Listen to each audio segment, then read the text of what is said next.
Hello friends, காலையில் பார்த்திங்கன்னா சந்தைக்கு போகிறதுக்கு வந்துட்டோம். பார்த்திங்கன்னா செம வெயில் தாங்க முடியல. அதனால் வந்து இளநீ குடிக்கலான்ட்டு அக்கா கடைக்கெலாம் இளநீ கடைக்கு வந்தோம். பார்த்திங்கன்னா கீழே பார்த்திங்கன்னா தெரியும், எங்களுக்கு முன்னாடி நிறைய பேர் இளநீ குடிச்சிட்டு கூப்பிட்டு போயிருக்காங்க போல்.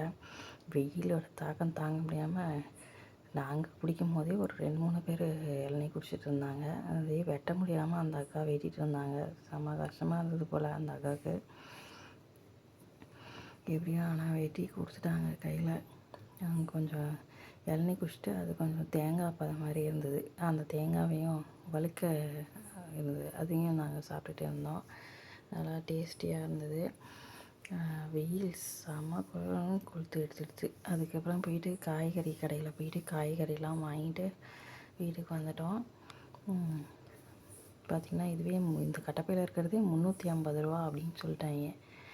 அவ்வளோ மொத்தமாக எல்லாத்தையும் சேர்த்தா 350 ரூபா, ஒரு வாரத்துக்கு வரும் அவ்வளோதான் அப்படின்னு சொல்லிட்டு. அதுக்கப்புறம் பார்த்திங்கன்னா வீட்டுக்கு வந்தோம். வெயில் தாங்க முடியல.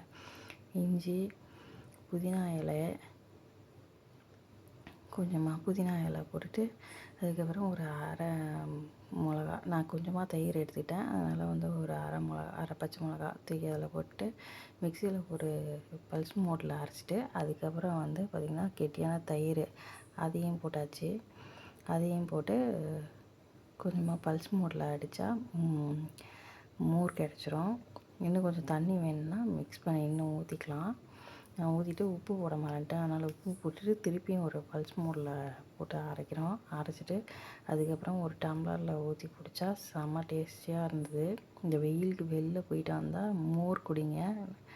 வெறும் இது தயிரை வந்து மிக்சியில் போட்டு அடித்து உப்பு போட்டாவே மோர் தான்.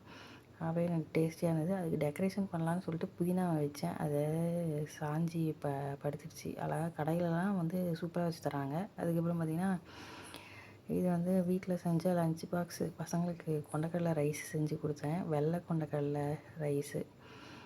பிரியாணி செய்கிற மாதிரியே செய்யணும், ஆனால் வந்து கறிக்கு பதிலாக கொண்டக்கடலையை போட்டுடணும் வேக வச்சு. அது பாஸ்மதி ரைஸில் செஞ்சேன். செம்ம டேஸ்டியாக இருந்தது.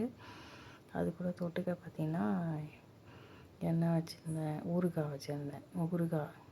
எங்களுக்கு ஊறுகாய் தான் தொட்டுக்க. செம்ம டேஸ்டியாக இருந்தது. அந்த ஊறுகாய்க்கும் அந்த கொண்டக்கடலை ரைஸுக்கும் சூப்பராக இருந்தது. அப்புறம் ஒரு ஆம்லேட் வச்சுருந்தேன்.